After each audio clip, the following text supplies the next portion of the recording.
নমস্কার বন্ধুরা, আজ আমি সাধক বামাখ্যাপার আরেকটি অদ্ভুত অলৌকিক ঘটনার গল্প বলবো। সেই সময়টা ছিল শ্রাবণ মাস, ভরা বর্ষা, উত্থাল দ্বারকা নদী।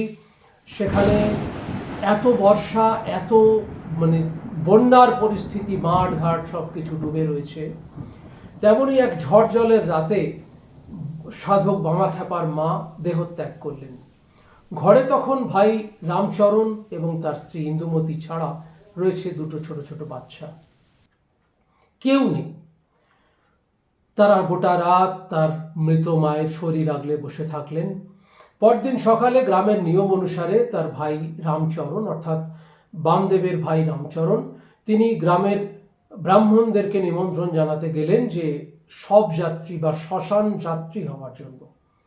কিন্তু এতটাই বিপর্যয় ছিল, এতটাই বিধ্বস্ত পরিস্থিতি ছিল যে কেউ আসতে রাজি হলেন না। এলেন মাত্র একজন, যিনি বামাখ্যাপাকে খুব ভালোবাসতেন। তিনি হলেন দুর্গাদাস সরকার। এই দুর্গাদাস সরকার এবং ভাই রামচরণ মিলে আরও একজন দুজনের সহযোগিতায় তাদের মাকে নিয়ে, মৃত মাকে নিয়ে চললেন দ্বারকা নদীর তীরে। সেখান থেকে পেরিয়ে তারা তারাপীঠ শ্মশানে যাবেন, তেমনটাই ভাবনা চিন্তা। কিন্তু এই উত্থাল দ্বারকা নদী দেখে কোনো নৌকো যাচ্ছে না, কিছু যাচ্ছে না। তারা তখন বামাখ্যাপাকে স্মরণ করতে শুরু করলেন। ততক্ষণে বামাখ্যাপা খুব বজ্র কণ্ঠে তারাপীঠের মাকে বলছেন যে, বড় মা, তোমার এই তীরে কি আমার ছোট মায়ের কোনো জায়গা হবে না? আমি মাকে আনতে চললাম, আমি যেন সঠিকভাবে আমার মায়ের দেহ নিয়ে আসতে পারি, কারণ আমার মায়ের সৎকার করব আমি এই শ্মশানে, এই তারাপীঠের মহাশ্মশানে। ওই উত্তাল দ্বারকা নদীতে ঝাঁপ দিলেন সাধক বামাখ্যাপা এবং সাঁতরে তিনি ওপারে গেলেন। গিয়ে তার ভাইকে বললেন, রামচরণকে বললেন যে মায়ের দেহ, মৃতদেহ আমার পিঠে বেঁধে দাও। দুর্গা কাকা, আমার পিঠে মায়ের মৃতদেহ বেঁধে দাও। তারা তাই করলেন এবং বামাখ্যাপা বললেন যে তোমাদের কোনো ভয় নেই, এসো, এই উত্তাল দ্বারকা নদী এখন শান্ত হয়ে যাবে, তোমরা এসো, আমার পেছন পেছন সাঁতার কাটতে কাটতে এসো। এবং তিনি ওপরের দিকে তাকিয়ে মা তারাকে কি বললেন, অবিশ্বাস্যভাবে সেই উত্তাল দ্বারকা নদী মুহূর্তের মধ্যে যেন হিমশীতল একটা পুকুরে পরিণত হলো। না আছে স্রোত, না আছে ভয়ঙ্কর উচ্ছ্বাস, না আছে সেই বানের জল, না আছে সেই বন্যার তাণ্ডব। সে এক অদ্ভুত অভিজ্ঞতা।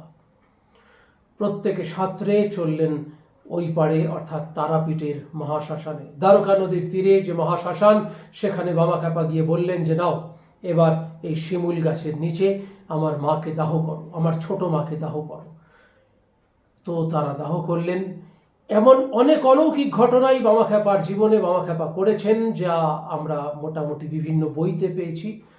তো এই ছিল বামাখ্যাপার সেই ভয়ঙ্কর সত্য ঘটনা, যেটা বামাখ্যাপার মা দেহত্যাগ করার পর ওই উত্তাল দ্বারকা নদী মুহূর্তে থেমে গিয়েছিল শুধুমাত্র বামাখ্যাপার একটি মাত্র হুঙ্কারে। তিনি বড় মাকে বলেছিলেন যে, বড় মা, আমি কিন্তু আমার মাকে, আমার ছোট মাকে আনতে যাচ্ছি, তোমার উপরে দায়িত্ব দিলাম দ্বারকা নদীকে শান্ত করার জন্য। এই ছিল আজকের গল্প। জানি না আপনাদের কেমন লাগলো, তবে আগামী দিনে এরকম আরও অনেক গল্প শোনার জন্য আপনারা আমাকে ফলো করুন, লাইক, শেয়ার, কমেন্ট করবেন, চ্যানেল সাবস্ক্রাইব করবেন এবং প্রতিদিন আমি বিকেল 5:15 থেকে 5:30 মধ্যে লাইভে আসি। চেষ্টা করবেন আসতে, অনেক অজানা গল্প জানতে পারবেন। ততক্ষণের জন্য সবাই ভালো থাকুন, সতর্ক থাকুন, নমস্কার নেবেন।